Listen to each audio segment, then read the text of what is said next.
Assalamualaikum sahabat farmakoterapi, kita ketemu lagi ya. Hari ini kita akan membahas tentang obat pereda nyeri yang digunakan dalam jangka waktu yang lama. Nah, tapi sebelumnya jangan lupa untuk like dan subscribe channel farmakoterapi ya. Terima kasih. Ya, baik, kita lanjutin ya sahabat farmakoterapi. Kita lihat nih, ada beberapa orang yang dia memang menggunakan obat-obatan pereda nyeri atau bahasa ilmiahnya itu obat analgesik ya, pereda nyeri. Nah, obat pereda nyeri ini digunakan hampir setiap hari untuk berbagai kondisi. Ada yang memang karena dia mendapatkan resep dokter untuk pereda nyeri. Ada juga yang dia menggunakan obat pereda nyeri itu tanpa resep, dan memang sebetulnya ada yang bisa dibeli tanpa resep ya. Nih, seperti paracetamol. Ya. Paracetamol ini sifatnya analgesik atau pereda nyeri dan antipiretik atau meredakan demam. Nah, ini bisa dibeli tanpa resep nih, sahabat farmakoterapi.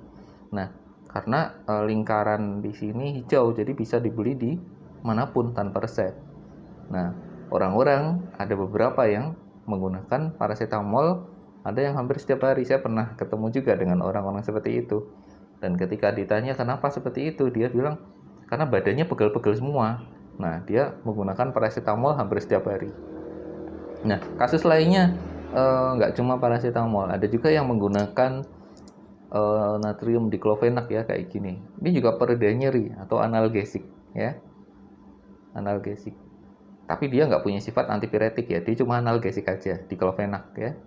Selain diklofenak ada mefenamat ya, ibuprofen dan lain sebagainya. Nah, ini pereda nyeri yang bisa dibeli oleh orang-orang nih kadang-kadang seperti itu. Tapi ada juga pereda nyeri yang memang tidak bisa dibeli bebas. Itu pereda nyeri yang golongan narkotika. Contohnya morfin ya, kemudian petidin, kemudian ada hidromorfon dan lain sebagainya. Itu memang nggak boleh dibeli sembarangan, dan memang itu obat narkotika ya, yang digunakan biasanya sih untuk pasien-pasien dengan nyeri akibat kanker. Dia menggunakan dalam jangka panjang. Nah, sekarang yang akan kita bahas yang ini nih, paracetamol dan obat-obatan golongan NSAID. NSAID itu non-steroid anti-inflammatory drug atau obat antiinflamasi golongan non-steroid ya. Contohnya ada diklofenak, ibuprofen, sama mefenamat. Nah, yang sering digunakan hampir setiap hari. Ini gimana ini?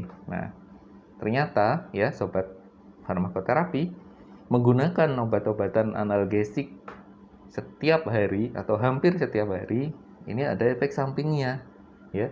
Memang obat-obatan ini sebetulnya kalau digunakan dalam jangka waktu terbatas ini aman, tapi ada tapinya ya. Untuk orang-orang tertentu dia punya semacam efek yang mesti harus kita waspadai ya. Nah, efeknya apa aja nih kalau misalnya kita gunakan obat-obatan seperti ini ya? Efeknya yang paling umum ya, kita lihat nih, kita beda ini. Ini ada analgesik yang paracetamol, ada yang NSAID seperti ini. Ini efek sampingnya berbeda. Kita bahas dulu yang diklofenak atau golongan NSAID. Kalau yang golongan NSAID seperti ibuprofen, mefenamat, terus ada diklofenak juga ya. Ini efek sampingnya ke arah saluran pencernaan nih ya. Biasanya efek yang paling sering adalah mah, kemudian perutnya menjadi kembung. Terus lama-kelamaan nanti bisa, kalau digunakan terus-menerus, bisa pendarahan di saluran cerna ya. Ini akibat dari golongan NSAID ini ya. Kemudian nanti kalau digunakan dalam jangka waktu yang lama juga nanti bisa berpotensi menyebabkan kerusakan pada ginjal. Nah, tapi efek yang paling sering itu adalah gangguan di saluran pencernaan.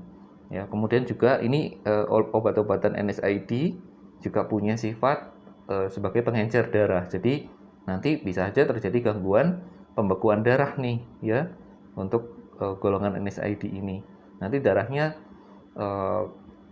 kalau ketusuk ya, misalnya ketusuk kena pisau, nanti akan lebih sulit untuk membeku. Ya, istilah awamnya seperti itu ya.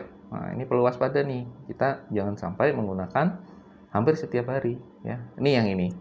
Nah, kemudian kalau yang paracetamol gimana? Kalau paracetamol efek sampingnya tidak ke saluran cerna ya. Jadi paracetamol ini nggak ada efek ke saluran cerna. Jadi aman buat yang kena MAH sebelumnya atau memang dia penderita MAH, dia aman, boleh menggunakan paracetamol, aman ya. Tapi ya ini kalau digunakan dalam dosis yang besar dalam jangka waktu lama, ini juga ternyata punya pengaruh ke hepar atau ke hati ya, bisa terjadi kerusakan hati. Terus ada juga yang beberapa orang yang ternyata bisa dia terkena penyakit di ginjal ya. Jadi ini sama-sama nih. Kalau kebanyakan baik golongan NSAID, diclofenac maupun yang paracetamol punya efek ke ginjal kalau digunakan terlalu lama. Sama, efeknya sama. Tapi dia tidak punya efek ke saluran cerna berupa pendarahan saluran cerna, kalau yang ini ada. Ya. Terus kalau penggunaannya juga nanti beda ya. Kalau yang ini paracetamol ini nggak bisa untuk sebagai pereda radang, itu nggak bisa dia. Misalnya sakit gigi yang disertai dengan bengkak. Nah, kita pilih yang mana nih? Tentu kita pilih yang ini, diclofenac. Kalau paracetamol nanti lama, bengkaknya dia cenderung lebih lama hilangnya. Tapi kalau hanya sakit kepala, ya pegel-pegel tanpa disertai radang, nah, sebaiknya pakai paracetamol aja. Nggak usah pakai ini, diclofenac ya.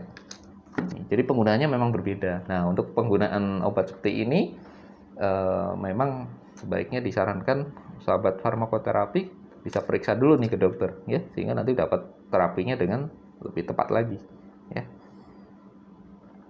Oke. Nah, sekarang gimana sih kalau misalnya ada kita dihadapkan ke kondisi nyeri yang nggak bisa reda hanya dengan minum obat-obatan paracetamol atau diclofenac ya. Kita sudah minum nih obat-obatan ini hampir 3 hari, hampir 10 hari terus-terusan, tapi sakitnya nggak reda. Nah, ini kita perlu waspada nih ya sahabat farmakoterapi. Karena apa?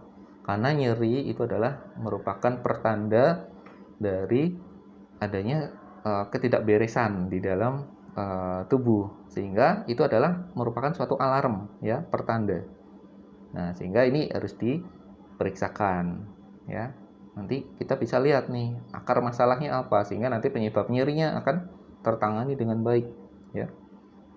Misalnya nih contoh, ini jangan sampai kejadian nih, ada pasien yang mengeluh nyeri luar biasa di dada ya, nyeri luar biasa di dada sebelah kiri, ternyata setelah diperiksa ada gangguan jantung. Nah, itu kan nyeri juga di situ. Atau nyeri luar biasa ya di daerah kepala, minum paracetamol analgesik terus-terusan nggak reda-reda, udah 3 bulan nggak reda.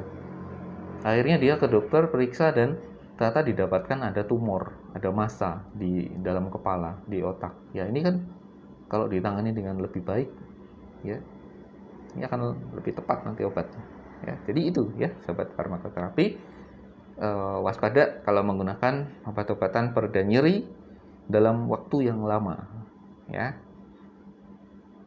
Sebaiknya kalau ada gejala untuk menggunakan obat-obatan pereda nyeri dalam waktu yang lama, ya langsung kita periksakan aja. Berapa lama periksanya? Ya, ini ada batasnya ya.